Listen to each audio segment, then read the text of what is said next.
नमस्कार। तनु की जुबानी चैनल में आपका स्वागत है। हमारी आज की कहानी है झूठा वादा। आज सुबह उठकर फिर वही बात थी। आजकल लगभग हर दिन सिर्फ यही बात डिस्कस होती है। बस इस बात ने इनकी ज़िंदगी में घर बना लिया है।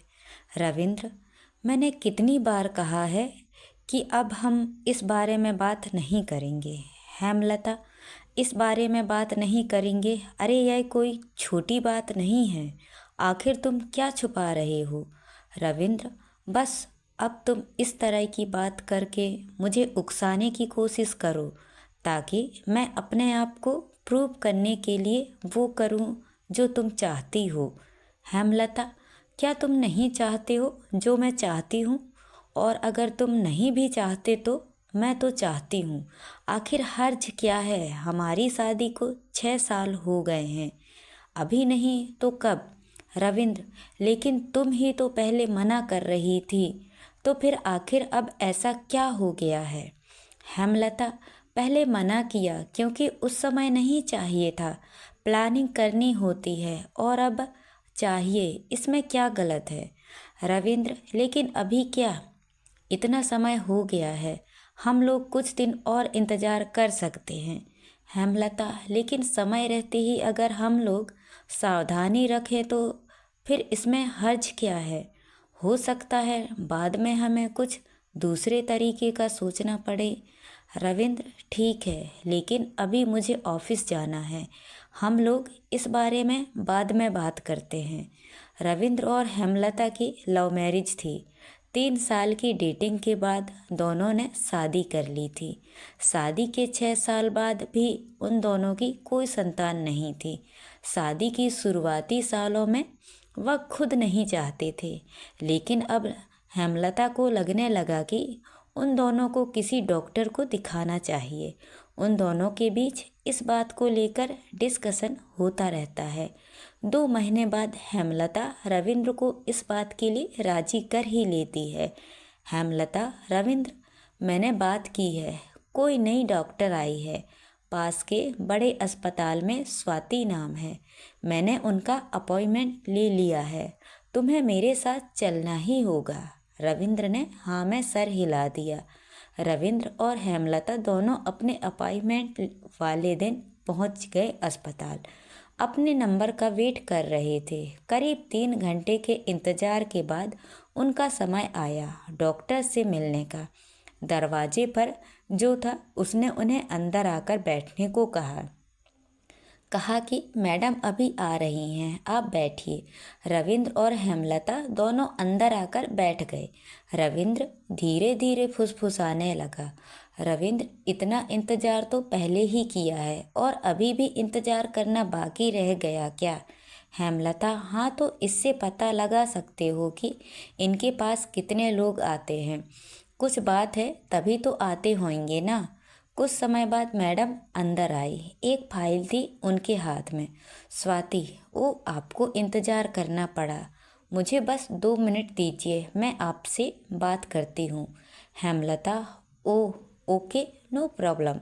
स्वाति फाइल पढ़ रही है और पढ़कर फ़ोन उठाकर कुछ इंस्ट्रक्शन देकर फ़ोन रख देती है। स्वाति, हाँ बोलिए हेमलता जी। हेमलता, मैडम मैं हेमलता और ये मेरे हस्बैंड हैं रविंद्र। स्वाति हेमलता की ओर देखती है और एक नज़र देखने के बाद फिर से वो देखती है। उसके चेहरे के हाव भाव बदल जाते हैं। वो कुछ सेकंड तक रविंद्र को देखती रहती है। स्वाति ने रविंद्र को अभी देखा है, लेकिन रविंद्र जब से स्वाति कमरे में आई है तब से देख रहा है। रविंद्र स्वाति की आंखों में भी देख नहीं पा रहा था। स्वाति अपने आप को कैसे भी कंट्रोल करके फिर से अपना सारा ध्यान हेमलता की बातों में लगाने की कोशिश करती है। कुछ चेकअप वो हेमलता के लिखती है और रविंद्र के लिए उनके अस्पताल के ही डॉक्टर को मिलने की सलाह देती है। उससे मिलने के बाद जैसे रविंद्र की बोलती बंद हो गई। वो नया कुछ बन गया। उसको पता था कि उन दोनों के बीच जो भी हुआ था उसका गुनहगार वही है। पर वो यह नहीं जानता था कि स्वाति से उसकी मुलाकात ऐसे होने वाली है। जिंदगी उन्हें ऐसे मोड़ पर आकर मिलवा देगी। रविंद्र अपनी पुरानी यादों में खो गया। वो याद करने लगा उस दिन को। रविंद्र अपने स्कूल में किसी के साथ झगड़ा कर रहा था। यह बात है उसकी 9 क्लास की। स्वाति उसकी क्लासमेट थी। यह झगड़ा स्वाति को कुछ बोलने के लिए हुआ था। बात कुछ बढ़ती देख स्वाति को बीच में आकर रविंद्र को रोकना पड़ा। स्वाति, अरे रविंद्र रुको, बस हो गया। उसने मुझे सुनाया तो मैंने भी उसे सुना दिया। अब बात को ख़त्म करो। क्यों बहस कर रहे हो? बात को क्यों बढ़ा रहे हो? रविंद्र, मैं बात को बढ़ा रहा हूँ। तुम्हारे लिए मैं बोल रहा हूँ और हर बार तुम मुझे ही बोलती हो। स्वाति, मत बोल तू मेरे लिए, मैं अपने लिए बोल सकती हूँ। मुझे बोलने की क्या ज़रूरत है? इस बात को लेकर अब रविंद्र और स्वाति में बहस होने लगी और वो दोनों एक दूसरे से बात करना बंद कर देते हैं। लेकिन फिर स्वाति रविंद्र को हर बार की तरह मना लेती है।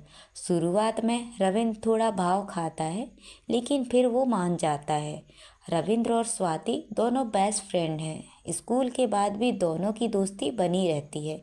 दोनों को एक दूसरे के अलावा किसी की ज़रूरत नहीं होती है। अपनी ही मस्ती में वो मस्त रहते हैं। रविंद्र अपनी पुरानी बातों में खोया हुआ था कि तभी उसे आकर हेमलता हाथ लगाकर होश में लाती है। हेमलता, कहाँ खोए हो? खाना बन गया है कब से, आवाज़ लगा रही हूँ। रवि उठकर बैठ जाता है। आखिर इतनी अच्छी दोस्ती थी, फिर भी रविंद्र की जिंदगी में आज हेमलता है, स्वाति क्यों नहीं? रविंद्र का दिन अब पहले जैसा नहीं रहा। वो सिर्फ ख्याल में ही खोया था। वो अपने ऑफिस जाने के लिए निकला जरूर था, लेकिन वो गया अस्पताल स्वाति से मिलने। अस्पताल में स्वाति के कैबिन के बाहर जाकर उसने अंदर जाने की कोशिश की तो बाहर खड़े शख्स ने उसे रोका और कहा कि सर, आप अंदर नहीं जा सकते हैं अपॉइंटमेंट के बिना। रविंद्र ने कहा कि मैडम से मिलना है मुझे। मैडम जानती है, कहो कि रविंद्र आए हैं। जब वो अंदर जाकर मैडम से पूछ के आया तो बोला कि मैडम ने बोला है कि जिसके पास अपॉइंटमेंट है सिर्फ उसे अंदर आने दो। रविंद्र को जैसे थोड़ा बुरा लगा। उसे समझ आ गया कि स्वाति को अब उससे बात करने में कोई इंटरेस्ट नहीं है। रविंद्र छोटा सा मुंह बनाकर वहाँ से निकल गया। रविंद्र अपने ऑफिस गया। दिन भर बस यही सोचता रहा, उस पल को याद कर रहा था जब स्वाति मेडिकल एग्ज़ाम की तैयारी करने के लिए अपने शहर से बाहर जाने वाली थी। रविंद्र की फैमिली वो शहर छोड़ रही थी क्योंकि उनकी केवल एक ही संतान थे, रविंद्र। उन्हें लगा कि जहाँ रविंद्र की आगे की पढ़ाई होगी वो भी वहीं रहेंगे। स्वाति और रविंद्र दोनों ही अब उम्र के उस पड़ाव में थे जब किसी के जीवन में प्यार की दस्तक होने लगती है। स्वाति, अब पता नहीं कब मिलना होगा। मेरा सपना तो तू जानता है कि मुझे डॉक्टर बनना है। रविंद्र, मुझे एक बात बोलनी है। किसी भी बात को आप अपनी कमजोरी बना सकते हो या ताकत। मैं आज तुझसे एक वादा लेने वाली हूँ। रविंद्र, क्या वादा? स्वाति, देख, ये तुझे भी पता है और मुझे भी। हम दोनों अब सिर्फ दोस्त नहीं बल्कि प्यार हैं। और मुझे यह भी पता है कि तू बोलेगा नहीं, मुझे ही बोलना पड़ेगा। तो मैं आज बोल रही हूँ, आई लव यू। लेकिन यह एहसास हमारा है। हमारे माँ बाप ने हमारे लिए कुछ सोचा है, उनके भी सपने हैं। मैं चाहती हूँ कि हमारा प्यार हमारे फ्यूचर के आगे ना आए। प्यार कमजोरी नहीं, हमारी ताकत बने। हम दोनों पहले कुछ बन जाते हैं, फिर साथ होंगे और खुश रहेंगे। मैं तुझसे यह वादा करती हूँ कि मैं तेरी हूँ। क्या तू भी मुझसे प्यार करता है? रविंद्र, तेरी हर बात मुझे मंजूर। पक्का वादा। और हाँ, लव यू टू। मैं तुझे शायद ही कह पाता। तूने सही सोचा। इतना कहकर दोनों ने हक किया। स्वाति की आंखों में आंसू थे। स्वाति, देख, मुझसे ज़्यादा सुंदर कोई मिली और तू गया ना तो तुझे मार डालूंगी। रविंद्र इन बातों में खोया ही था कि उसके फ़ोन पर रिंग बजती है। कोई अननोन नंबर था। रविंद्र फ़ोन रिसीव करता है। वो फ़ोन स्वाति का होता है। स्वाति, हाँ तुम मिलने आए थे। वो अस्पताल था, अभी मिल सकते हो तो आ जाओ। स्वाति उसे एक कैफ़े में बुलाती है। रविंद्र और स्वाति अब एक दूसरे के आमने सामने हैं। रविंद्र, कैसी हो? स्वाति, जैसे तुम छोड़ के गए थे वैसी हूँ मैं, बदलती नहीं मैं। जो बात मैं करती हूँ उस पर अडिग रहती हूँ। रविंद्र, वो मैं स्वाति, कुछ कहने या समझाने की ज़रूरत नहीं है। मैं ही पागल थी। जैसा मैंने सोच रखा है वैसा तुम भी पक्का मेरे लिए सोच कर रखोगे। तुम्हारे लिए मैंने बहुत रोई, लेकिन तुम्हारे उस प्यार ने मुझे ताकत भी दी। मैं आज जो बन गई डॉक्टर, मैंने कई सपने सजा लिए थे कि तुमसे मिलूंगी तो ऐसा करूंगी, ये बोलूंगी, लेकिन तुम मिले ही नहीं। अब समझ आया मुझे तुम्हारी पत्नी को देखकर, अच्छी सुंदर है। अब मुझे पता चला कि तुम क्यों नहीं मिले। चलो कोई बात नहीं, मैं अभी उस जोन से निकली नहीं हूँ, इसीलिए शादी नहीं कर पाई। पता नहीं आगे क्या होगा, लेकिन तुम्हारे लिए खुश हूँ और थोड़े बहुत इलाज की ज़रूरत है। उसके बाद तुम दोनों को बच्चा भी हो जाएगा। मैंने रिपोर्ट देखी है। रविंद्र कुछ बोल नहीं पाया। स्वाति, चलो कोई बात नहीं, इतने साल बाद मिले, अच्छा लगा। अब हम दोनों के रास्ते अलग हैं। अब उस बात को लेकर तुम्हें अपना प्रेजेंट खराब नहीं करना चाहिए। रविंद्र, तुम हर बार इतनी समझदारी की बात कैसे कर सकती हो? मेरे कुछ कहने के पहले ही सब बोल देती हो और समझ जाती हो। स्वाति, मेरे लिए कुछ सोचने की ज़रूरत नहीं, डॉक्टर हूँ। और हाँ, अगली बार मेरे क्लिनिक में आओ तो अपॉइंटमेंट लेकर आना। अब मैं ऐसे ही नहीं मिलती। इतना कहकर स्वाति उठकर जाने लगी। रविंद्र उसको रोकने की कोशिश नहीं करता है। उसे पता है कि अब वो नहीं रुकेगी। तो दोस्तों, ये कहानी आपको कैसी लगी?